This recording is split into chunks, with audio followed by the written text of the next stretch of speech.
यहाँ पर आपको ब्रेकिंग न्यूज से आगाह करें। मौसूस नशस्तों के केस में 8 जजेस की एक और वजाहत जारी कर दी गई। इलेक्शन एक्ट में तरमीम और माजी में इतलाक करके सुप्रीम कोर्ट का फैसला खत्म नहीं किया जा सकता। इलेक्शन कमीशन की दरखास्त पर दूसरी वजाहत सुप्रीम कोर्ट के 8 जजेस ने जारी की है। अहम फैसले से आपको आगाह करें। मौसूस नशस्तों का ये केस जिसमें 8 जजेस की एक और वजाहत जारी कर दी गई है। इलेक्शन एक्ट में तरमीम और माजी से इतलाक करके सुप्रीम कोर्ट का फैसला खत्म नहीं किया जा सकता। इलेक्शन कमीशन की दरखास्त पर दूसरी बार वजाहत जारी की गई है। आपको बताएं कि सुप्रीम कोर्ट ने वजाहत जारी की है मौसूस नशस्तों के हवाले से।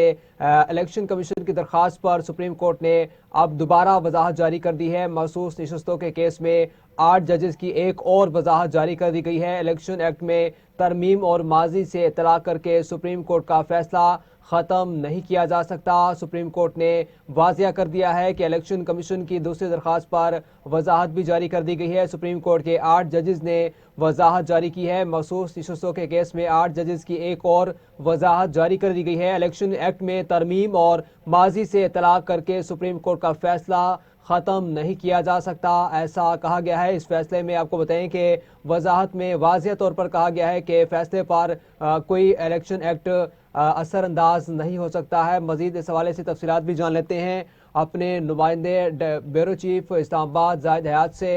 जाहिद हयात, बताइएगा। जी बिल्कुल, ये बहुत बड़ी खबर सामने आई है। मखसूस नशिस्तों के केस में 8 जजेस की एक और वजाहत सामने आई है। सुप्रीम कोर्ट के ने ये वजाहत जारी करते हुए कहा कि इलेक्शन एक्ट में तरमीम और माजी से इतलाक करके सुप्रीम कोर्ट का फैसला खत्म नहीं किया जा सकता। इलेक्शन कमीशन की दरखास्त पर दूसरी वजाहत सुप्रीम कोर्ट के 8 जजेस ने जारी की है। इलेक्शन कमीशन में की गई तरमीम सुप्रीम कोर्ट के 12 जुलाई के फैसले को कालअदम नहीं कर सकती और इलेक्शन कमीशन इस बात का पाबंद है कि सुप्रीम कोर्ट ऑफ पाकिस्तान की तरफ से दिए गए फैसले को रूह के मुताबिक मजीद वजाहत तलब किए बगैर मुकम्मल तौर पर नाफज करे। इससे पहले इलेक्शन कमीशन का एक मशावरती इजलास हुआ था जो बेनतीजा खत्म हो गया था और इलेक्शन कमीशन कोई हतमी फैसला नहीं कर सका था। इलेक्शन कमीशन के जराये का कहना है कि मजीद मशावरत के लिए पीर को दोबारा इजलास बुलाने का फैसला हुआ है। जाहिद हयात, ये भी बताइएगा कि दूसरी वजाहत पर इलेक्शन कमीशन ने क्या मौकफ दिया था? इससे पहले भी 14 सितंबर को पहली वजाहत आई थी, तो इलेक्शन कमीशन का इब्तदाई तौर पर इस पे क्या मौकफ सामने आया था? देखिए, उस वक्त तो सुप्रीम कोर्ट जो इलेक्शन कमीशन की तरफ से जो मौकफ सामने आया था वो ये मौकफ सामने आया था कि जो सुप्रीम कोर्ट का फैसला है वो आइन से किसी हद तक मुताबिकत नहीं रखता और इसके लिए हमें सुप्रीम कोर्ट से उन्होंने वजाहत मांगी थी, जिसकी वजाहत आज सुप्रीम कोर्ट ने दे दी है। और यहाँ इस्लामाबाद में बड़ी दिलचस्प सूरत है। उससे पहले जब इलेक्शन कमीशन के कुछ मुसद्दक़ ज़राए से हमारी बात हुई तो उनका ये कहना था कि जो इलेक्शन कमीशन के ज़ेर सदारत अहम मशावरती इजलास हुआ है, उसकी कानूनी टीम ने इलेक्शन एक्ट पर अमल और मखसूस नशिस्तों पर मतल अरकान की बहाली की तजवीज़ दी थी इलेक्शन कमीशन में। उससे पहले ये खबर सामने आ रही थी, लेकिन उसके फौरन बाद सुप्रीम कोर्ट ने वो वजाहत जारी कर दी गई। सुप्रीम कोर्ट की तरफ से जो इलेक्शन कमीशन ने उनसे वजाहत मांगी थी और इस वजाहत में सुप्रीम कोर्ट ने यह कहा कि इलेक्शन कमीशन की जो दरखास्त थी कि सुप्रीम कोर्ट का फैसला जो है खत्म नहीं किया जा सकता और इलेक्शन एक्ट नाफज करने के बाद ये जो है वो माजी के फैसलों को सुप्रीम कोर्ट के फैसलों पर असरअंदाज नहीं हो सकता है और सुप्रीम कोर्ट ने जो मखसूस नशीस्तों का फैसला दिया है सुप्रीम कोर्ट उस पर अमल करने का मुकम्मल तौर पर पाबंद है। अच्छा जाहिद हयात, ये बताइएगा कि इससे कबल फैसला आने से कबल इलेक्शन कमीशन का इजलास भी जारी था, तो अब इजलास क्या ख़त्म हो गया या अभी जारी है?